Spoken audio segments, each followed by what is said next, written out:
कुछ ना करना, बस तेरे को जय श्री राम बोल दे, जय श्री राम बोल दे, जोर से जय श्री राम बोल दे एक बार भाई, जोर से जय श्री राम बोल दे एक बार। तू एक बार बोल दे बस, चल बोल दे।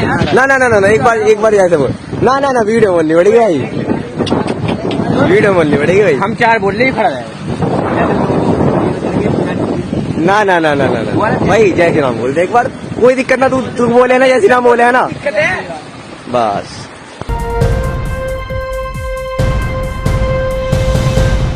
ये वीडियो जो अभी आपने टीवी स्क्रीन पर देखा, ये उत्तर प्रदेश के हापुड़ का बताया जा रहा है, लेकिन ये वीडियो कई महीने पुराना है।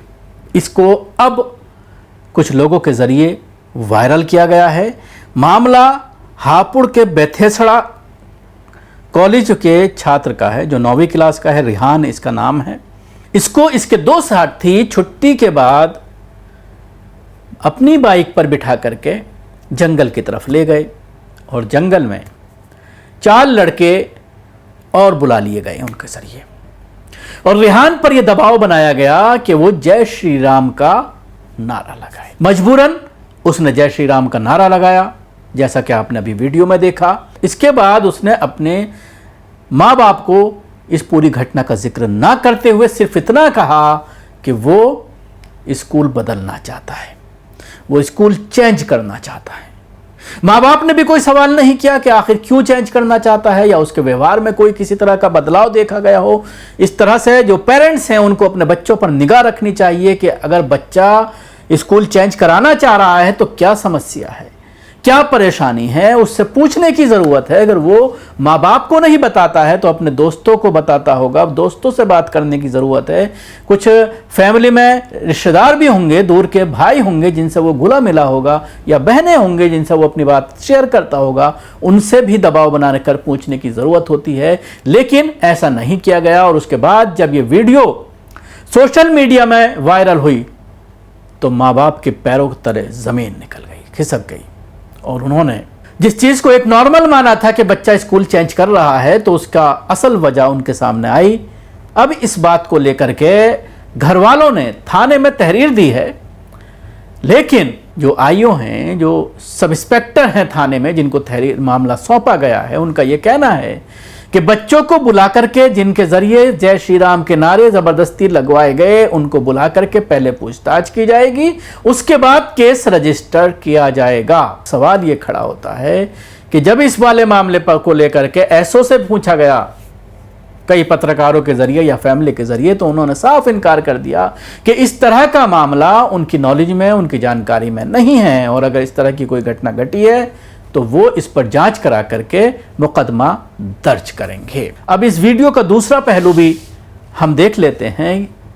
बांग्लादेश में जिस तरह के हालात हैं, और हमारे भारत में जिस तरह से राइट विंग के जरिए बांग्लादेश में अल्पसंख्यकों पर हो रहे हमले के लिए भारतीय मुसलमानों पर हमला करने की बात, भारत में रह रहे बांग्लादेशी जो या तो किसी परमिट के तहत रह रहे हैं, लीगल तरीके से रह रहे हैं, उनके ऊपर हमले की बात करना, और फिर उन लोगों पर हमला कर देना जो भारतीय नागरिक हैं बांग्लादेशी, उनको बता करके इस तरह के मामलात देश के मुख्तलिफ इलाकों में सामने आ रहे हैं। ये लोग पिछले 10 दिन से ज़बरदस्त हंगामा कर रहे हैं। मैं कहना चाहूँगा, आपको बताना चाहूँगा कि बिल्कुल अल्पसंख्यकों पर किसी भी देश में, अल्पसंख्यक छोड़ दीजिए, किसी पर भी जुल्म नहीं होना चाहिए, चाहे वो अल्पसंख्यक हो, चाहे वो दलित समाज से हो, चाहे वो किसी भी समाज से ताल्लुक़ रखते हो। सबको आज़ादी से जीने का हक़ है। तमाम देशों के जो संविधान हैं उन्होंने आज़ादी दी हुई है तमाम लोगों को रहने की,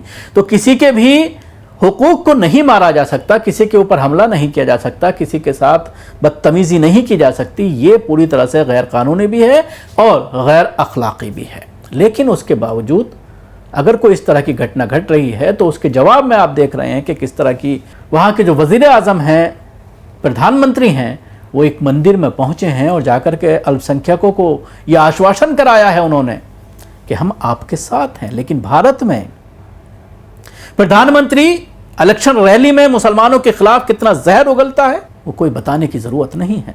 लोकसभा इलेक्शन में आपने देखा होगा किस क्या बात नहीं कही गई मुसलमानों को लेकर, घुसपैठिया तक कह दिया गया। और वहाँ दूसरी तरफ जिनके बारे में हमलों को लेकर के भारत में हमले करने की बात राइट विंग कर रहा है, और दूसरी तरफ उसी के हिंदूवादी संगठन के कुछ बच्चे, कुछ छात्र, उससे जुड़े हुए कुछ लोग जबरदस्ती मुसलमानों को रोक करके, उनकी दाढ़ियां नोच करके, उनसे जबरदस्ती जय श्री राम कहलवा करके अपना सीना चौड़ा करते हैं, अपनी छाती चौड़ा करते हैं।